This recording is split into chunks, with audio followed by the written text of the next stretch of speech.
waxaa bal dhihi karaaba beeshan karanle labada qofood ee magaca iyo miisaanka inta wadayaal meel walba joogtaan muuqaalku wuxuu idinka soo gaarayaa barta aan ku leenahay Facebook ee Maxamed Suudi kama marna barta TikTok ee Suudi Show waxa ila joogo suldaanka jaaliyada karanle ee dalka Faransiiska Suldaan Ismaaciil oo goordhow u soo idlaaday shir jaraa'id oo u qabtay community-ga karanle ee ku dhaqan dalka Faransiiska maxaa ka soo baxay shirkaadii jaraa'id Suldaan shirkiga jaraa'id maanta wuxuu ku saabsan yahay arrimo beesha karanle khaasatan arrimaha da Soomaaliya ka jiro Muqdisho arrinka ugaaska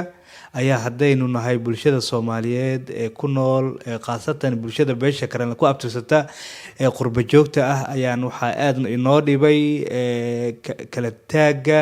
isqabqabsiga ee khaasatan ay isku hayaan dadka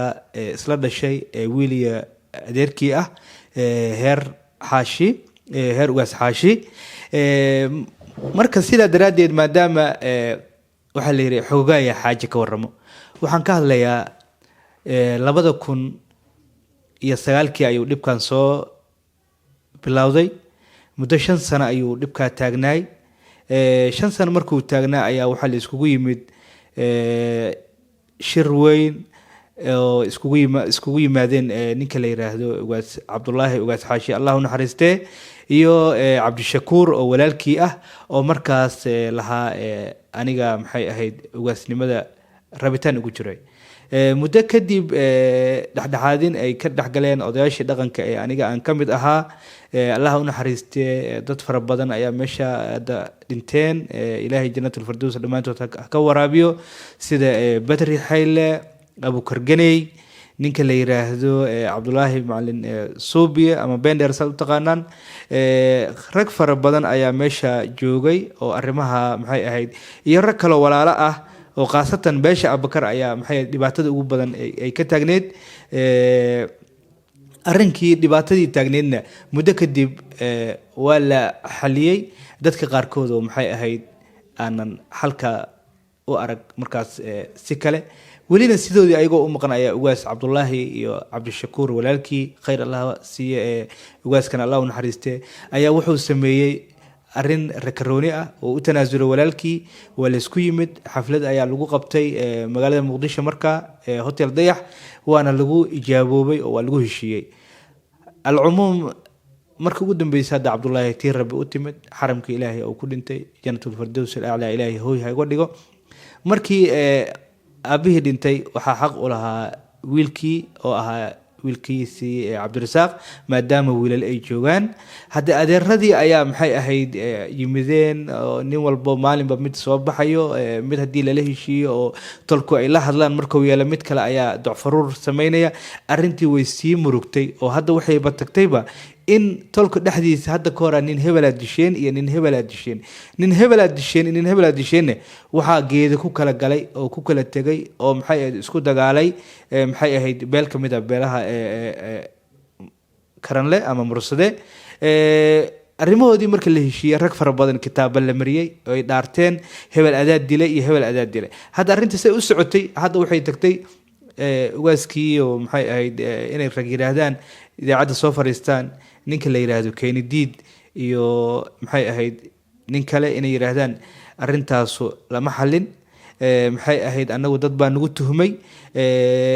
ninkaas soo nool inuu maxay ahayd dhahaanay ahayd maxaad arrinta maxaa lagu eedeey waaye eedeyntu weligeed iska jirtay nin dhintayna maxay ahayd asigoo taagan maadaama la qabsan waayo maanta in qof lagu eedeeyo ama wax lagu diido hadaad runta rabtaan oo rabtaan in maxay ahayd reer ugaas xaashi ay maxay ahayd cidaanu ugaas u noqdaan oo tolka isku hayaan maalin walba ninka soo boodayo ay dhahayo haddaan imid hadda maxay ahayd ugaas aniga ah ugaas ma jiro nimayahow ugaasnimada sharafta iyo karaamada iyo qiimaha ummadda Soomaaliyeed ee sida mugga iyo miisaanka leh ee ugaaska loo aasay ee xoolahaad aragtay maxay ahayd iyo deeqda aragtay loogu sameeyay ee ducada aragtay loogu bixiyay gadaashii arrinta hagu dheelina hana maxay dalkuna ugaasnimada hana baysiinina ilaahay ka cabsada ugaas maadaama maalin dhaweyd hadda duubteen cabdirasaaq oo tirahdeen adeerka aad duubteen idinkoo wiilka ka cararaya kiina hadda xataa kuma sii simano ma sugin asigii hadda maxay ahayd waaba duubteen maad ka hartaan ugaas waay ma dhahdaan haddayna waxaad sheegayseen waxba ka jirin waayo maxay ahayd ninka dhabta ah aad weli aad maran habaabinaysaan oo aad moorduugaysaan oo aad wadadii saxda ahayd maxay ahayd halkan maxay ahayd ilaahay unbaa bixiyo madaxtinimada ilaahay unbaa bixiya war ilaahay ha laga yaabo maalin walba in meediyaha lasoo istaago tolku heer hebel asaana iyo heer hebel asaana iyo ugaasa la diidan yahay ugaas asaana ha la joojiyo maxay ahayd reer muumin ha isku noqdaan ugaasnimada waagii hadda maxay ahayd 2015 laysku haystay hadda dadka qaar waxay lahaayeen ugaasnimada maadaama reer xaashi ay ku heshii waayeen hadda ha laga dhigo ninka la yiraahdo Kamaal Xasan Cowl iyo markaasna dadkii diidanayeen kamid ahayn oo ugaas Cabdullaahi maxay ahayd ugaasnimadiisii waday ilaahayna wuu nagu asturay oo tii rabbi ayaa ugu timid waxa bal dhihi karaaba beeshan karanle labada qofood ee magaca iyo miisaanka lahayd ugu dambeysay waa Allah u naxariistay Sheekh Maxamed Faarax wuxuu ku dhintay xaramka ilaahay markuu ku dhintana waa lagu aasay ugaas Cabdullaahi ugaas Xaashin Allah u naxariistay xaramka ilaahay lagu aasay war dadkaanu dadkooda magaca leh waa dad barakaysan waa dad ilaahay sharfay waa dad tuf iyo talo wanaagsan leh ha laga faa'iideysto yaanan maalin walba idaacadaha warar la isku soo dhaxmarin wiilkaad adeerka u tahaana cimaamadiisa uga fuqa maxay ahayd adinkuna ku heshiimaystaan wiilkana ma rabtaan ilaahay ka yaaba